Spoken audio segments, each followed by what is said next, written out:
Efacec, is the largest Portuguese company in the electromechanical industry sector. Efacec Transportation Business Unit operates in the segments of railways, light rails and highways. The purpose of this pilot vertical validation is to use 5G communications to support railway signaling operations, in particular, to meet railway level crossing communication requirements as a machine-to-machine perspective. In the transportation pilot, two types of critical communications will be demonstrated: safety critical and non-safety critical communications. Therefore, the pilot is based in two use cases and the main purposes are: demonstrate the capability of the 5G technology, supported by the 5 Growth Platform, to enable fixed permanent 5G critical communications between train approaching detectors and level crossing controllers over a secure network, and keeping a low end-to-end latency between devices. And to enable HD video image mobile transmission from level crossing surveillance camera to approaching trains and maintenance agent tablet devices by establishing communication on demand over a secure network and keeping a low end-to-end latency between devices and high-throughput data communication. When the train passes through the train sensor, as known as strike-IN detector, the magnetic field is changed every time a wheel crosses the sensor, and those changes are translated into electrical signals that are processed and transmitted over 5G network to the level crossing controller in order to start the safety operations, involving the following components such as closing half barriers. Road traffic lights go to red. Road alert bell starts activity. The sensor can count, in real time, the number of axles and the speed of the train. When the train passes through the second sensor, or strike-IN detector, all the axles will be counted down, and when it detects no axles in the section, the level crossing controller will release the railway section and finish the safety operations such as opening half barriers. Road traffic lights go to green. Road alert bells stop activity. Simulation of a train approaching a level crossing will be performed using safe Ethernet protocols to transmit, using 5G network, the information from the train detectors to the level crossing controller. To validate the use case, an experiment setup was deployed, configured and tested in IT, Altus Labs in the city of Aveiro, and it is composed by the following main components. The 5G network. Efacec Energy and Efacec Transportation pilots share the same 5G infrastructure, which means the same open 5G core, and same ASOX standalone radio access network. The radio access network is based on a Cloud RAN architecture, and is composed by a centralized unit, a distributed unit and a radio unit. The ASOX radio unit is time division duplex based, using a maximum bandwidth of 100 MHz, in the 3300 to 3800 MHz band. The Cloud Radio Access Network architecture facilitates and decreases the CapEx of the network deployment, and it is a mandatory technological solution for the network densification. The Open 5G core is located in IT Building 1 and Radio Access Network in IT Building 2.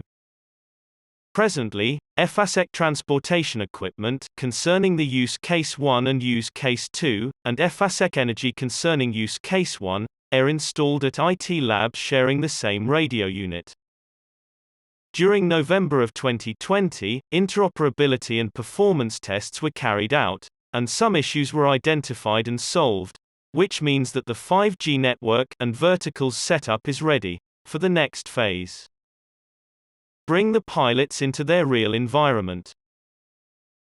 This use case is also supported by the remote equipment in the trackside that is composed by train sensor, Frauscher equipment for processing and communication, and 5G CPE to interface with the 5G network.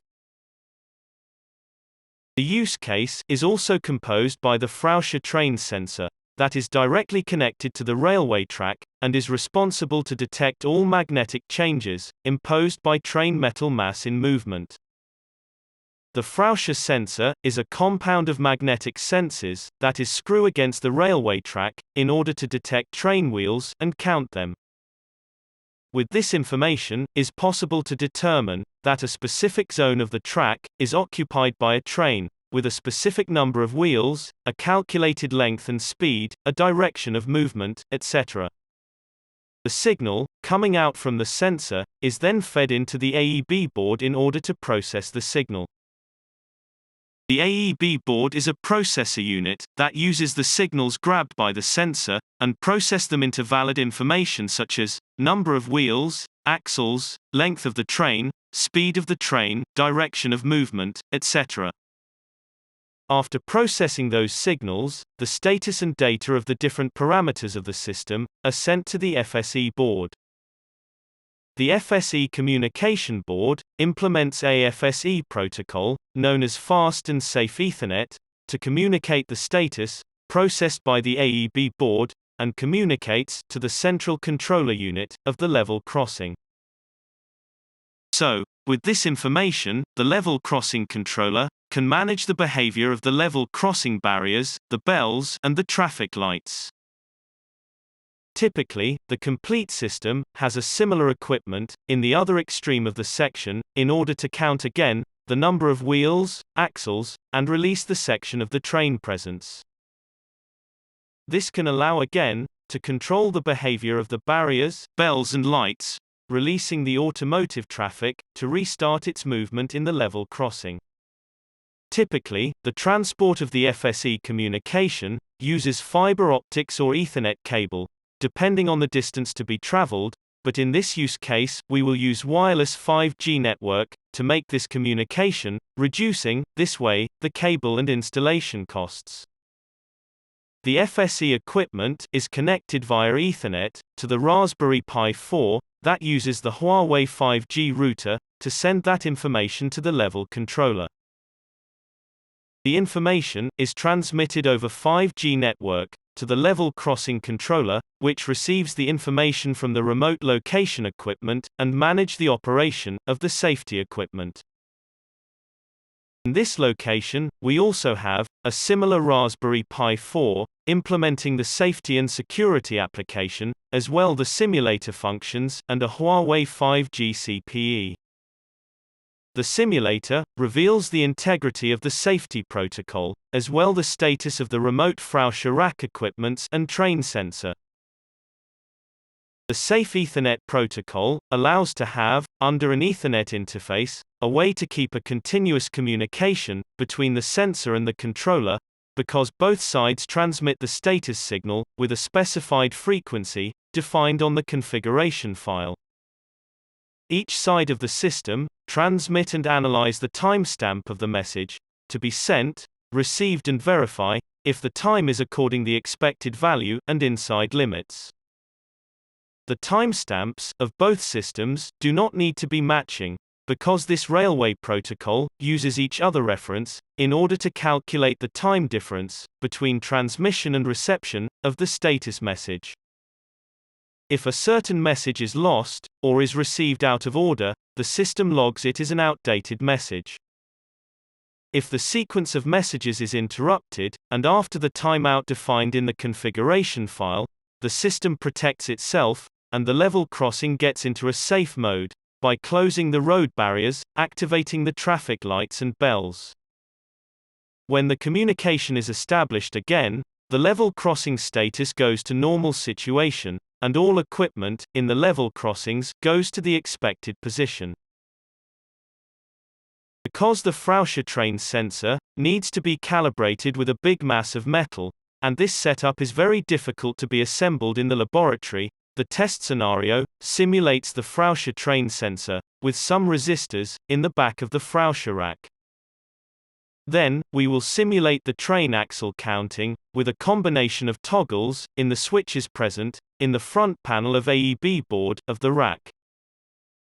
Before running the use case, we have collected the round trip time and the throughput of the scenario using tools such as iPerf3 and ICMP ping, running both in the two Raspberry Pi 4, obtaining, this way, an end-to-end performance value. The ICMP ping test is performed from Raspberry Pi 4, connected to the level crossing, to the Raspberry Pi 4, connected to the sensor, and the result is the round-trip time, which is the time for the request to go to Raspberry Pi 4 sensor, and the response to come back to Raspberry Pi 4 IXL. Red arrow 1 shows the time that ICMP request datagram takes from equipment Raspberry Pi 4 IXL to 5G core network base station. Red arrow 2 shows the time that ICMP request datagram takes from 5G core network base station to the equipment Raspberry Pi 4 sensor. Red arrow 3 shows the time that ICMP response datagram takes from equipment Raspberry Pi 4 sensor to the 5G core network base station. Red arrow 4 shows the time that ICMP response datagram takes from 5G core network base station to the equipment Raspberry Pi 4 IXL. With this setup, we will show the RTT value from end-to-end equipment. This means that the RTT time is 1 plus 2, which corresponds to the request time, and, in addition with 3 plus 4, that corresponds to the response time. To have the latency value for this end-to-end setup, we will assume that the time for the request and the time for the response are equal, and so the latency value is assumed to be half of the RTT value. According to the collected measurements, we have produced this histogram that represent the RTT values.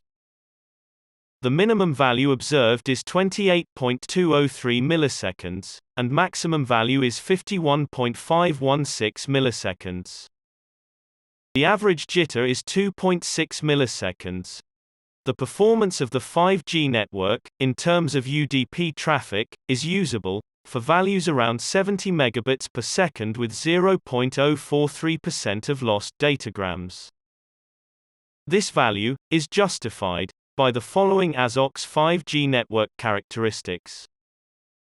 Maximum downlink throughput is approximately 400 megabits per second, and maximum uplink throughput is approximately 70 megabits per second. So, with these unbalanced values, and using it on this scenario with two 5G clients, it means that the tests performed, in a way end-to-end basis, are limited to a maximum value of 70 megabits per second. Also, for the TCP protocol, the bandwidth value is justified by the following ASOCS 5G network characteristics. Maximum downlink throughput, approximately 400 megabits per second. So, with these unbalanced values, and using it, on this scenario with two 5G clients, it means that the tests performed, in a way of an end-to-end basis, are limited to a maximum value of 70 megabits per second. The use case demonstration has the following procedure. Step 0. Verify the train detector preconditions. Step 1. Verify the configuration files to assure the safety conditions. Step 2. Simulate the presence of a train approaching the level crossing. The train detection system sends information to the level crossing controller, which is permanently requesting and receiving equipment status and detection information. Step 3. The level crossing controller starts safety actions, managing all the peripheral devices, like road and protection signals, bells, and half barriers, according to the track section occupancy status. Step 4. Simulate the train leaving the level crossing area, and thus releasing the track section, and sends this information to the level crossing controller. Step 5. The level crossing controller is ready to start new safety actions, managing the peripheral devices properly, meaning that the area is free for people and cars. Verify that the FSE board in the Frauscher rack has the LEDs of Ethernet 1 green and flashing, meaning that communication is present and flowing through the interface. Verify the communications are properly established in the FSE simulator. Verify that protocolary messages are sent and received by analyzing the timestamps in fields RxTMS and TXTMS.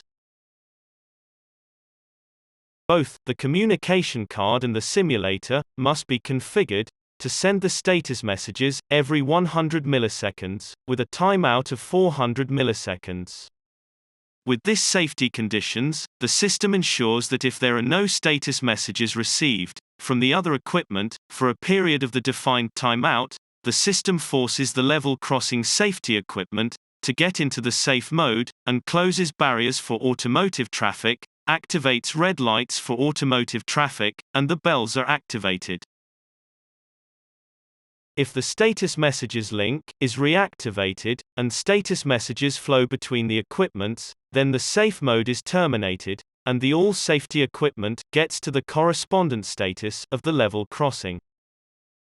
In order to simulate the passage of train axle in the sensor, it is possible to increment and decrement the number of axle count by operating the two switches present in the front panel of the AEB boards of the Frauscher rack. In order to increment the axle count, the following procedure should be used. Upper switch right, lower switch right, release upper switch and release lower switch. In this test, we are simulating a train with 3 axles into the level crossing section. It is possible to verify, in the axle count window, the increment of the axle count from 0 to 3. It is also possible to see the different status parameters of the level crossing, changing in accordance to the axle count variation. The most important status parameters to be identified are CLR, track section clear. OCC, track section occupied. NZ, counter reading not equal to 0. When the first axle is detected by the sensor, the CLR parameter change to inactive, and the OCC and NZ goes to active. While the section has at least one axle of the train inside of it, all the safety equipment in the level crossing is activated. Barriers closed, red lights on and bells activated. In this step, we simulate the decrement of 3 axles in order to release the section. In order to decrement the axle count, the following procedure should be used. Lower switch right, upper switch right, release lower switch and release upper switch. In this step, to simulate the decrement of 3 axles, in order to release the section, we can verify, in the axle count window, values returning from 3 to 0 again. It is also possible to see the different status parameters of the level crossing, changing in accordance to the axle count variation. When the level crossing section has no train inside, with axle count equals to 0, the CLR parameter is active, and the OCC and NZ parameters are inactive. When the last axle leaves the level crossing section, the CLR parameter changes to active, and both OCC and NZ parameters change to inactive, and this means that the conditions for the level crossing to be inactive are reached. Barriers open, red lights off and bells inactive.